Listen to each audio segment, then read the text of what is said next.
Ser podcast. Hoy por hoy Magazine. Ser podcast. En un lugar del mar Mediterráneo, de cuyo nombre nos hablan las costas catalanas, no ha mucho que fue cautivo en 1575 por un grupo de corsarios berberiscos, un valeroso soldado español.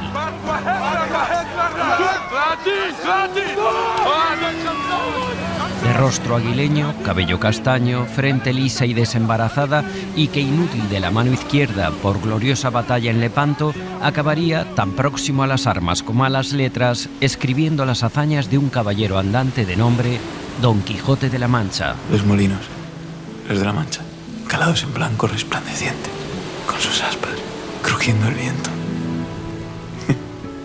como si fueran gigantes. Pero que en este punto será preso en Argel durante un lustro y cuyos avatares de cautivo relata desde el próximo viernes en los cines de España un tal Alejandro Amenábar. Alejandro Amenábar, ¿qué tal? Muy buenos días. Muy buenos días. Me decías al entrar de película en película, y es que es verdad que la última vez que nos vimos fue en este estudio, hace 6 años, para hablar de Mientras dure la guerra, que era la película sobre el principio de la guerra civil y los últimos meses de Miguel de Unamuno. Entonces, sobre su estreno, las expectativas, lo que esperabas de eso y el resultado de aquella película, tú nos decías esto. ¿Cómo se siente uno cuando va a enfrentarse a esto, no? Otra vez el estreno, los nervios, la crítica, no sé si se siente vértigo. Bueno, pues sí, te sientes con pies de barro, es inevitable, pero bueno, es el vértigo propio de estrenar lo que has hecho y está muy bien. ¿Y cómo se asumen las expectativas? Porque claro, Amenábar estrena, entonces ya todo el mundo es que Amenábar estrena. Yo creo que uno tiene que hacer la película, casi ese tipo de cuestiones te las planteas antes, cuando decides, esta es la historia en la que me meto, pero una vez ya que te metes en la historia, ya vas de cabeza y lo que tenga que ser será, incluidas las malas críticas. ¿Tú estás satisfecho de la película? Sí, estoy contento. ¿Repites, Alejandro, las mismas sensaciones con El cautivo? Sí, soy bastante predecible. O sea, si te hubiera formulado estas preguntas me hubieras contestado lo mismo. Sí, quizá igual te habría dicho que estoy un pelín más nervioso de lo normal. Yo me noto más ansioso de lo normal, pero también porque es un proyecto con el que he ido generando muchísima conexión. Empecé hace 8 años, lo iba dejando dormir. Yo lo comparo mucho con el buen vino. Lo dejas madurar y he invertido mucho de mí, por supuesto dinero también, tiempo, y es un plato que se cocina, pues eso, en 8 años y al final se va a consumir en lo que tarda una cena, es decir, en 2 horas. Es lo que decía mi abuelo de los canelones, todo el día haciendo canelones y luego te los comes en 2 minutos. Eso es, tal cual. Pues es prácticamente lo mismo. Lo que pasa es que con esta película, Alejandro, Cervantes es verdad que es mucho más conocido, es yo creo que el autor que ha escrito la novela más influyente de la literatura española, que es Don Quijote de la Mancha, más conocido por su literatura que por su vida. ¿Qué te sedujo de su vida para llevarla al cine? Cuando te das cuenta que el gran narrador, ¿en qué momento te das cuenta que el gran narrador puede ser también narrado? Pues al principio me aproximé como por la aventura, es decir, mi productor, que sabe desde hace años que quiero hacer una película de aventuras, me dijo, oye, aquí hay una historia que parece una novela de Alejandro Dumas, y son esos 5 años en los que Cervantes estuvo preso desde los 28 hasta los 33 en Argel, 4 intentos de fuga, una simulación de ahorcamiento, fue liberado en el último minuto, en fin, parecía una novela de, como digo, de aventuras. Y se me había caído la financiación de Mientras duró la guerra, precisamente, me dediqué a bucear en eso, luego volvimos a levantar el dinero para hacer esa película y ya quedó dormido el proyecto, y de vez en cuando le echaba un vistazo. Y fue buceando en los libros de historia, que es lo que hago cuando me sumerjo en una película, y además con una película como esta, con un personaje histórico tan importante, y fui dándome cuenta que no solo era esa sucesión de peripecias, sino que era la manera de entender al gran escritor que finalmente fue y al ser humano. Y ahí decidí que la película era una película muy grande para mí, en el buen sentido, o sea que podía hacer una película muy poderosa sobre cómo se gesta un genio. ¿Y siempre tuviste claro que ibas a hacer ese periodo de su vida, esos 5 años que él está preso en Argel? Sí. Porque es la parte más aventurera de su vida. Sí, yo creo que hacer una película sin más sobre su vida habría sido como un ejercicio de esos que nos pedían en el colegio, en el instituto, ¿no? De nació, vivió, murió. Habría sido un poco aburrido tener que ir reflejando los grandes titulares en la vida de Cervantes deteniéndome con un microscopio y sobre todo porque yo quería examinar a la persona, quería conocer, digo, bueno, este tío va a escribir la novela más importante de todos los tiempos, la más leída, digo, tiene que haber sido alguien especial. Entonces, intentar desentrañar el alma del personaje y aproximarme a él, claro, eso lo puedes hacer en un tiempo limitado, en este caso esos 5 años. Si esta fuera una película de Marvel, yo digo que sería como, pues eso, cómo se transforma en el superhéroe, entiendes las claves. Pues, ¿tú conocías el episodio de la historia, ese episodio de los cautivos, de los apresados, de los cristianos apresados por los árabes? No, yo sabía concretamente de Cervantes, lo que aprendes un poco en el colegio, los comentarios de texto sobre trozos del Quijote, lo de que era manco, que es lo que cree media España, que le faltaba una mano, y no es así. Hay un montón de fake news alrededor de Cervantes, ese señor con la barba y ese cuello tan del siglo XVI, etcétera, y luego te das cuenta que no hay ni un solo retrato acreditado de Cervantes. O sea, sabía realmente poco, y en concreto este periodo y todo lo que significa la sociedad argelina en ese momento, esa explosión de libertad que yo creo que a un cristiano del siglo XVI le debe haber explotado la cabeza, todo eso lo desconocía. Claro, porque es que al margen de la vida, ya lo descubrirán los oyentes que vayan a ver la película, pero al margen de ese episodio de la vida, se ve perfectamente cómo era la vida en ese Argel, que es una vida muy, muy seductora, es una vida muy de mucha libertad. ¿Tienes miedo de lo que digan los historiadores sobre tu película?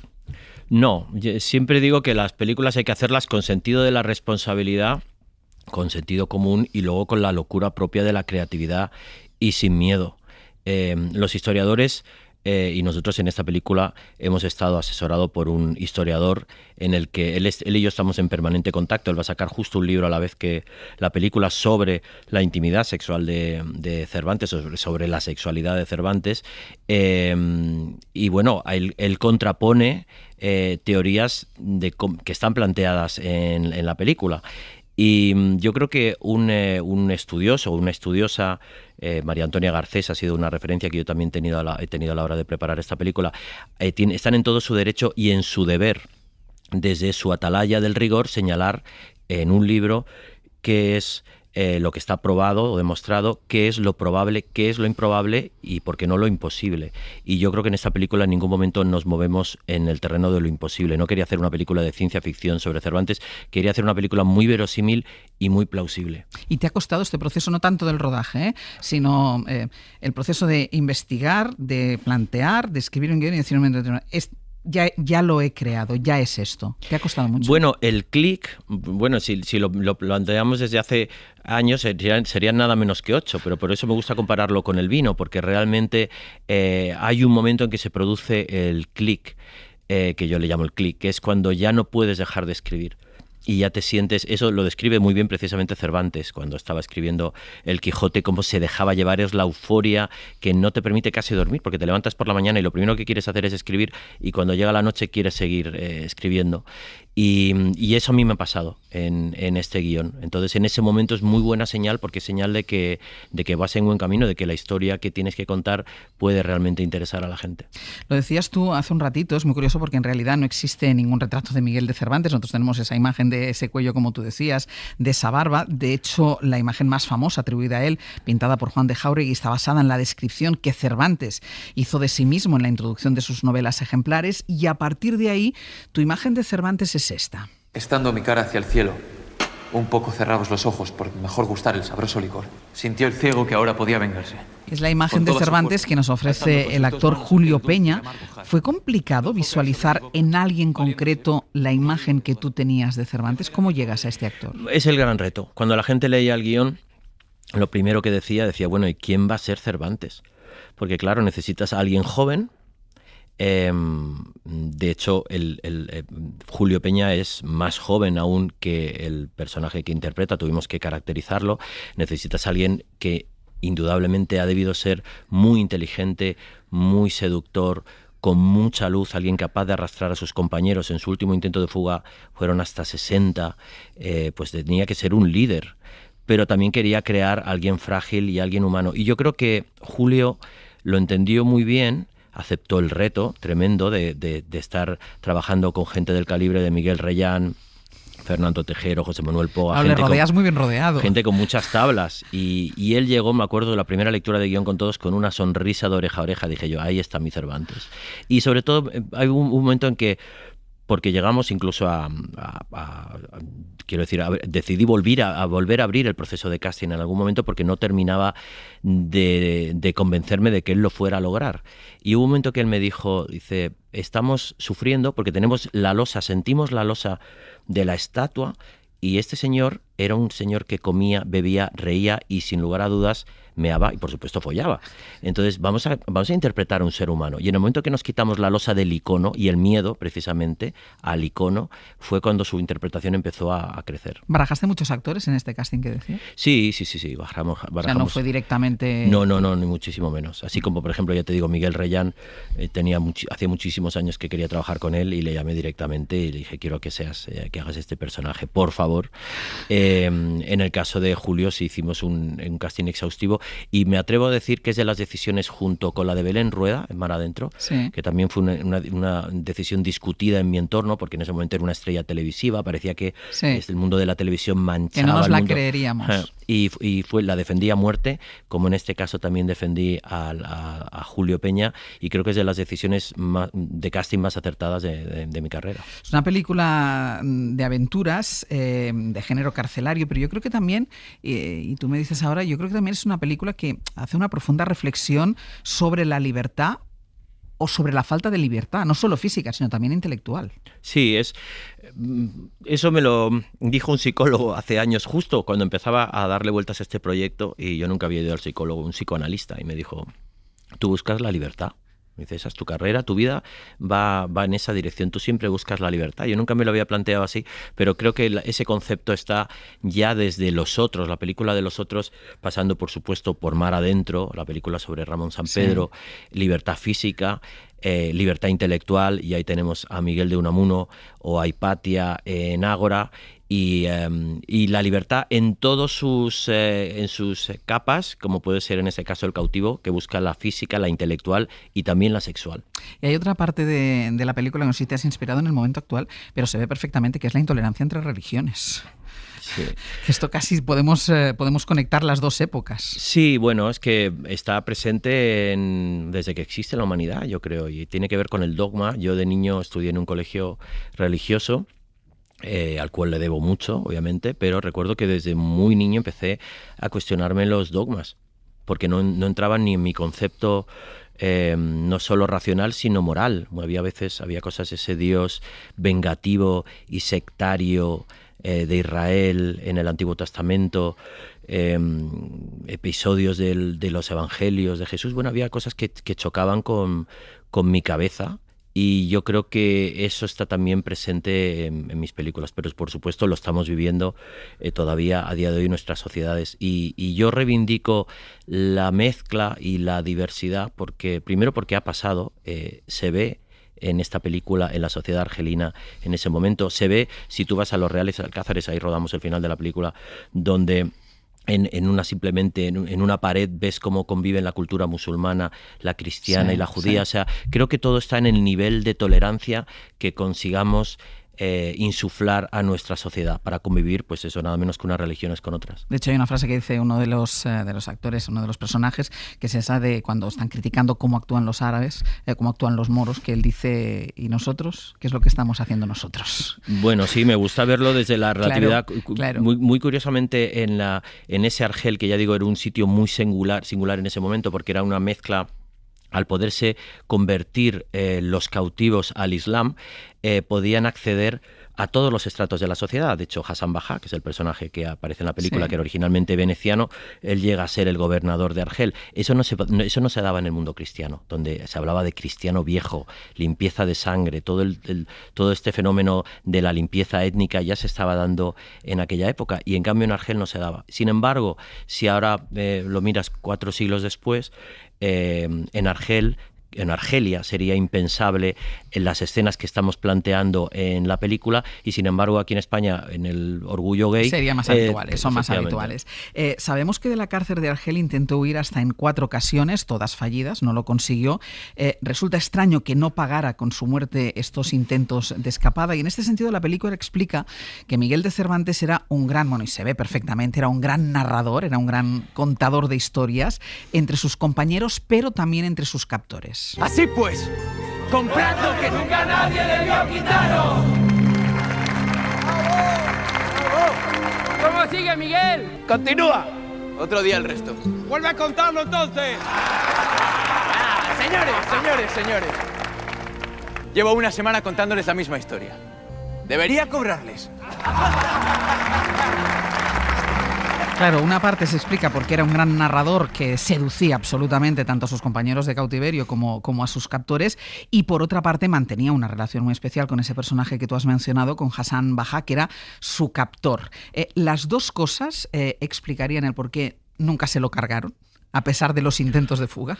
Bueno, el hecho de contar historias en la cárcel, que es algo que no está acreditado, forma parte de la categoría de lo probable, de lo altamente probable, es algo que hacemos todos los contadores. Yo el otro día hablaba con Arturo Pérez Reverte, que por cierto le agradezco muchísimo las palabras que ha tenido sobre nuestra película, y él me decía, tú sabes que lo que aparece en la película, eso lo hacía yo de niño. Digo, yo también.